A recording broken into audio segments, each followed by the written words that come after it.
I am legend. Film शुरू होती है और फिल्म शुरू होने के साथ ये दिखाते हैं कि टीवी पर एक डॉक्टर का इंटरव्यू चल रहा होता है और डॉक्टर बोलती है कि हमने कैंसर का इलाज ढूंढ लिया है। अब जो उसका इंटरव्यू लेती है वो पूछती है कि आज तक आपने कितने लोगों का इलाज किया है। वो बोलती है कि 10,009। वो पूछती है कि इसमें से ठीक कितने हुए। वो बोलती है कि 10,009, यानी कि कैंसर का 100% क्योर मिल चुका है। इसके बाद स्क्रीन पे लिखा हुआ आता है 3 इयर्स लेटर, यानी कि 3 साल बाद। और 3 साल बाद न्यूयॉर्क का मैनहट्टन शहर पूरी तरह से वीरान और बंजर हो चुका है। पूरे शहर में कोई भी आदमी नहीं दिखता। बहुत सारी गाड़ियां दिखाते हैं जो अपनी जगह पर खड़ी हैं, जो चल नहीं रही। तभी दिखाते हैं कि एक लाल रंग की गाड़ी बड़ी रफ्तार से चलती हुई आती है और इस गाड़ी को चला रहे हैं विल स्मिथ। और विल स्मिथ के साथ उनका एक कुत्ता भी होता है जिसका नाम होता है सैम।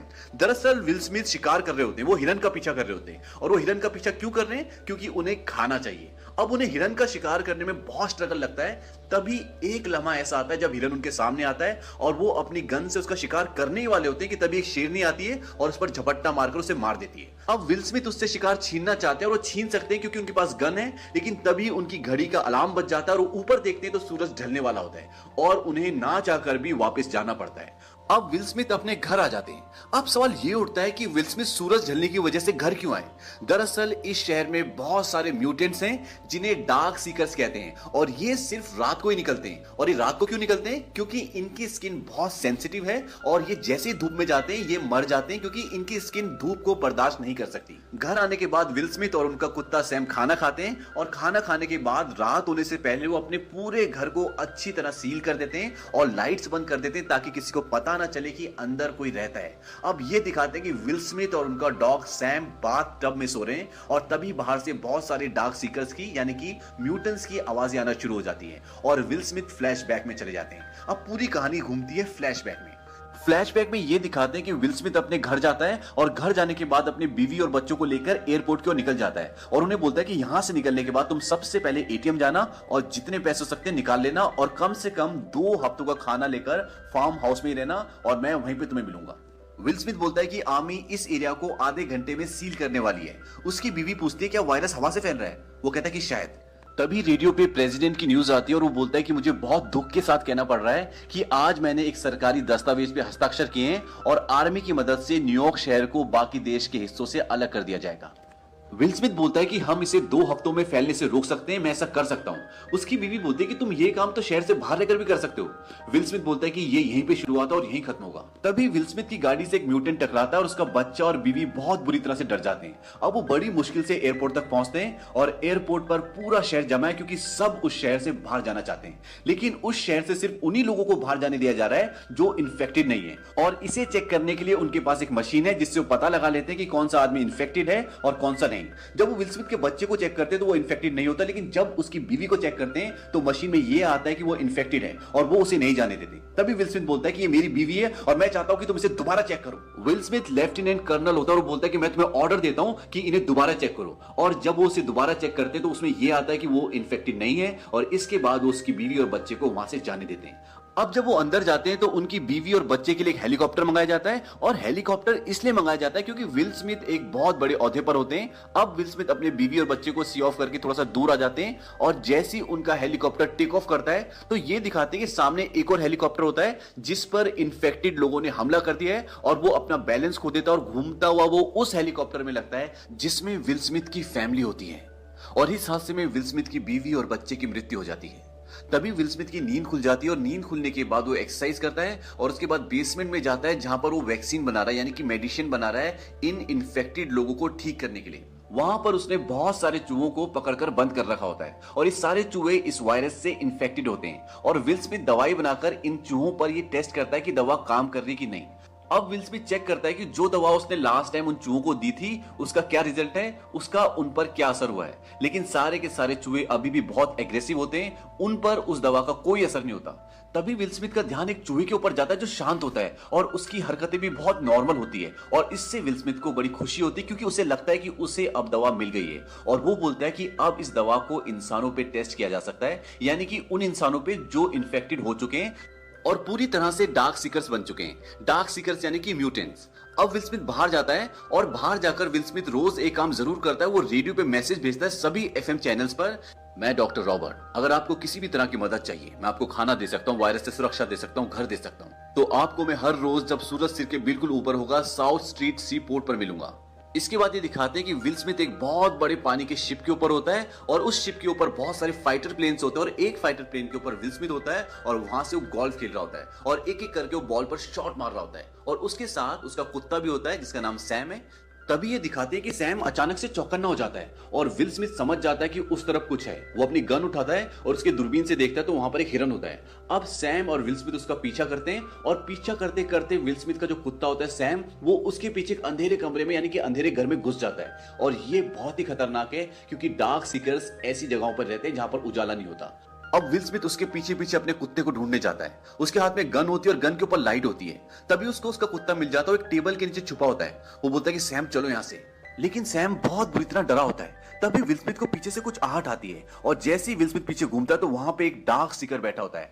इससे पहले कि वो डार्क सीकर विल स्मिथ के ऊपर अटैक करता, विल स्मिथ उसे गोलियां मार देता और वहां से भागना शुरू कर देता है और उसके पीछे उसका कुत्ता भी भागना शुरू कर देता है और पीछे से म्यूटेंट्स आ रहे हैं यानी कि डार्क सीकर्स आ रहे हैं। और जैसे एक डार्क सीकर विल स्मिथ के कंधे पर बैठता है, उसे काटने ही वाला होता है कि विल स्मिथ फर्स्ट फ्लोर से शीशा तोड़कर कूद जाता है और जैसे ही वो लाइट के संपर्क में आता है वो मर जाता है। अब विल स्मिथ को पता है कि इसके अंदर डार्क सीकर्स हैं और उसे एक डार्क सीकर चाहिए ताकि वो अपनी रिसर्च को पूरी कर सके, जो उसने दवाई बनाई है वो उन पे टेस्ट कर सके। अब विल स्मिथ वहां पर एक फंदा लगाता है और अपने कुत्ते को गाड़ी में छोड़ने के लिए जाता है और उससे बोलता है कि तुम्हें यहीं पे रहना होगा, तुम्हें इन्फेक्शन का खतरा है लेकिन मुझे नहीं।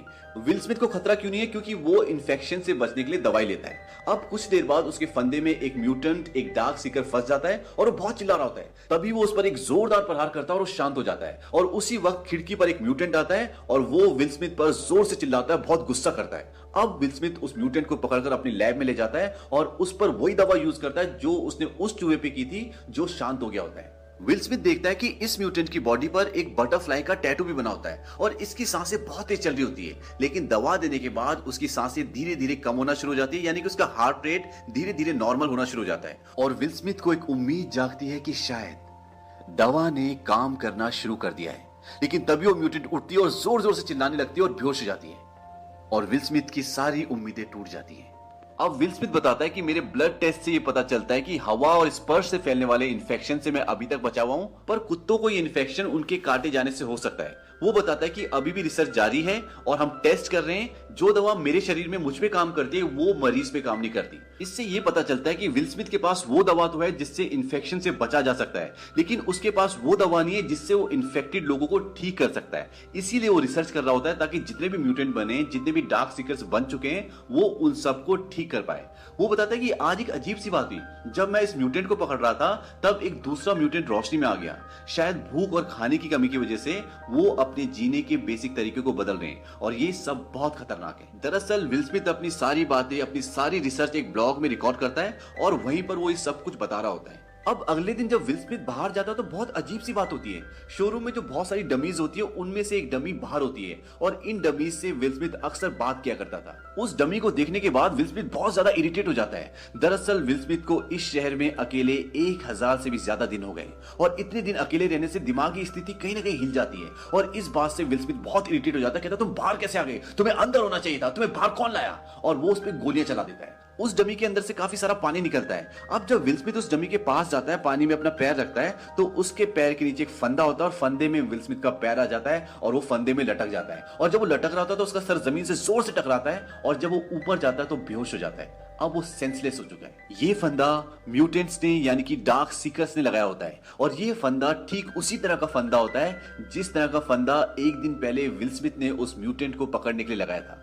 अब विल स्मिथ की घड़ी का अलार्म बजना शुरू हो जाता है और उसे होश आता है। वो देखता है कि नीचे सैम, उसका कुत्ता, भौंक रहा होता है और अब शाम होने वाली है। वो अपनी जेब से चाकू निकालता है, अपनी रस्सी काटता है और नीचे गिरता है और जब वो नीचे गिरता है तो उसका चाकू उसी के पैर में घुस जाता है। अब विल स्मिथ जब घिसटता हुआ अपनी कार की तरफ जाता है तभी 2 कुत्तों की भौंकने की आवाज आती है और सामने अंधेरे में एक म्यूटेंट होता है और ये वही म्यूटेंट होता है जो एक दिन पहले उजाले में आ गया था। वो अपने दोनों कुत्तों को छोड़ देता है और वो दोनों कुत्ते विल स्मिथ पर और उसके कुत्ते पे अटैक कर देते हैं। हालांकि विल स्मिथ उन दोनों कुत्तों को मार देता है लेकिन वो मरने से पहले विल स्मिथ के कुत्ते सैम को काट लेते हैं और अब उसे भी इन्फेक्शन फैल चुका है। अब विल स्मिथ अपने कुत्ते को अपने घर लेकर आता है और उसे दवा देता है, लेकिन उस पर दवा का कोई असर नहीं होता और विल स्मिथ उसे अपनी गोद में लिटाकर उसका मुंह दबाकर उसे मार देता है। यह लम्हा विल स्मिथ के लिए बहुत दर्दनाक होता है क्योंकि सैम को उसने बचपन से पाला था और इस शहर में सैम के अलावा उसका कोई भी नहीं था। वो उसके साथ खेलता था, उससे बातें करता था। और अब सैम इस दुनिया में नहीं रहा और विल स्मिथ पूरी तरह से अकेला हो गया।